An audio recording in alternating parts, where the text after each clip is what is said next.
C'est l'heure de la revue de la presse et des médias israéliens ce matin sur Studio Kalita, relayé sur les ondes des radios juives parisiennes. Nous y voilà donc 325 jours après les premières élections du 9 avril, quelques mois après les élections du 17 septembre. Les Israéliens vont aller voter aujourd'hui pour la troisième fois en un an pour tenter de former la 23e Knesset, tenter à nouveau de former un gouvernement qui puisse sortir le pays de l'impasse politique la plus grave de son histoire. Et bien évidemment, ce matin, les quotidiens israéliens et les sites d'information sont focalisés sur cette journée électorale de tous les défis et de tous les risques. Et ce matin, la une du Yediot Aharonot vaut le détour. Nous l'avons photographiée pour vous. Elle a été composée par le graphiste du Yediot Aharonot en forme de tableau de Monopoly. Au milieu, les photos de Binyamin Netanyahou et de Benny Gantz, comme vous pouvez le voir, avec un titre assez amusant, peut-être cette fois-ci, et tout autour des stations, avec un point de départ, une case tribunal où l'on voit le conseiller Mendelblit,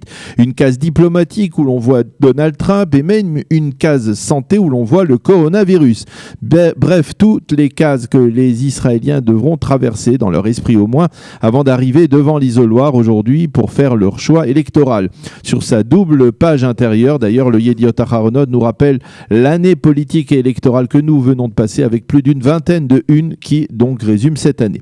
Le graphiste du Israël Hayom n'a pas été aussi inspiré, dirons-nous, que celui du Yediot Aharonot. Il se contente en manchette ce matin d'un titre qui est une sorte d'appel.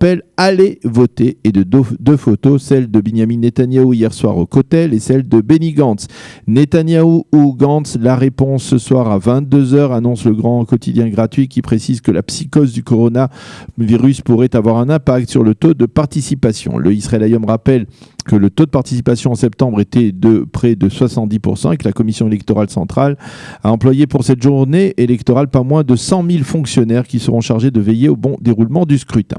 Le Maariv titre ce matin: près de 6 500 000 Israéliens vont voter aujourd'hui dans plus de 10 000 bureaux de vote, et le site du quotidien israélien nous montre d'une part une photo d'une urne, mais de l'autre une photo de Binyamin et Sarah Netanyahou, la tête couverte pour Sarah Netanyahou, priant devant le Kotel et demandant au Tout-Puissant la réussite et la capacité donc de former un gouvernement pour son mari. Nous ne sommes pas loin d'atteindre notre objectif, a déclaré hier Binyamin Netanyahou. Le Maariv publie également en évidence ce matin une dernière déclaration plutôt déroutante d'Avigdor Lieberman.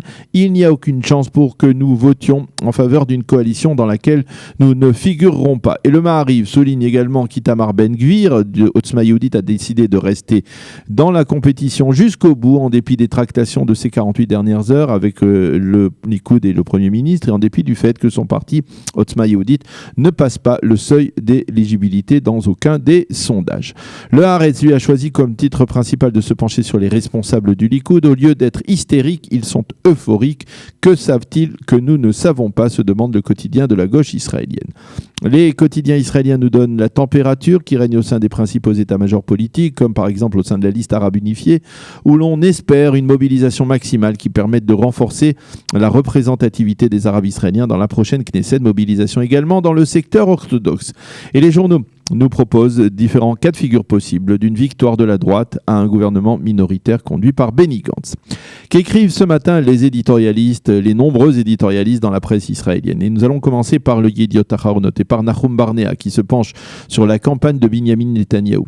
Il a mis le feu aux poudres, affirme Barnea, en faisant, contrairement à son habitude, une sorte de compliment au Premier ministre. La campagne de Netanyahou a été impressionnante, surtout si on la compare aux très pâles prestations microphoniques de Benny Gantz. Les électeurs apprécient un candidat qui parle de ses tripes, sincèrement, même si cette sincérité est factice, écrit Barnea. Hanor Dom, toujours dans le Yediot Aharonot, est persuadé que ces troisièmes élections ne seront pas un point final et que nous allons nous retrouver vers un quatrième round dans quelques mois. Sima Kadmon va dans le sens de son collègue et explique que pour éviter un procès, pour rester dans sa résidence de la rue Balfour, Binyamin Netanyahou sera prêt à paralyser à nouveau le pays pendant plusieurs mois et à le traîner vers de quatrièmes élections.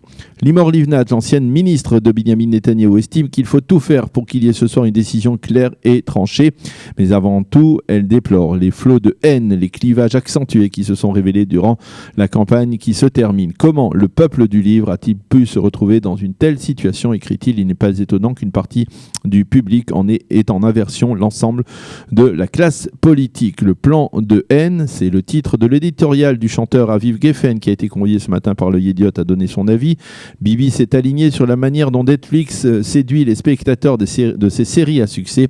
Il sait très bien comment les mobiliser, tandis que son char de haine se dirige vers la victoire. Fin de citation. Quant à Oded Revivi, le président du conseil d'Ephrat en Judée, il écrit que Binyamin Netanyahou a été un partenaire à part entière dans le développement des implantations et rappelle que nous ne sommes qu'à quelques encolures de l'instauration de la souveraineté israélienne sur la vallée du Jourdain et sur les localités juives de Judée et de Samarie. Dans le Israël Hayom, Boaz Bismuth, le rédacteur en chef du grand journal gratuit, exhorte ses lecteurs à aller voter. C'est un ordre de mobilisation d'urgence, écrit-il ce matin en page 2, tout en reconnaissant que ces élections à répétition portent atteinte à la démocratie israélienne et affectent la confiance du public. Amnon Lord, lui, explique en évidence le choix qui s'offre aujourd'hui aux électeurs israéliens, soit la stabilité et la sécurité, sous-entendu avec Binyamin Netanyahou, soit un tremblement de terre politique et économique si Bleu Blanc devait l'emporter. Et Tanor Kibi se penche sur Bleu Blanc dans le Israël Hayom et qualifie ce parti de formation d'illusion.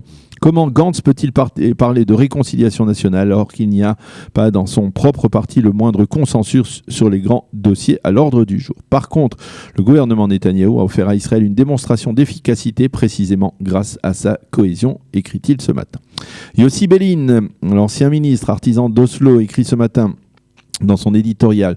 Cette fois-ci, Benny Gantz sera obligé d'accepter un compromis et si ce soir le bloc de droite religieux obtient 61 mandats, Gantz devra aller se cacher.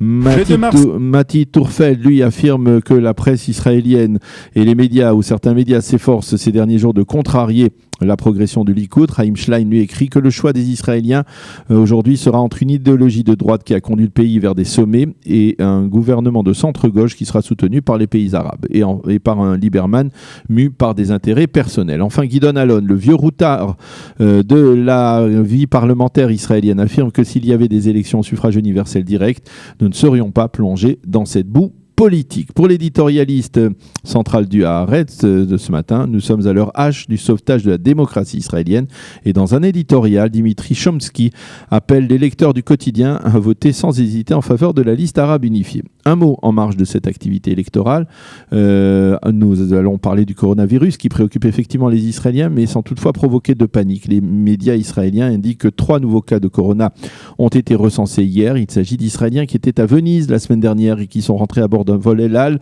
LY 290 jeudi dernier. Les passagers de ce vol sont priés de se mettre en quarantaine. De même, les journaux indiquent que 16 urnes stérilisées seront ouvertes dans les grandes villes du pays pour permettre aux 5500 Israéliens en quarantaine d'aller voter dans des conditions de protection maximale. Voilà donc ce que l'on peut lire, entre autres, ce matin dans la presse israélienne et les médias. C'est la fin de cette revue de la presse israélienne de ce matin, de cette journée électorale en Israël.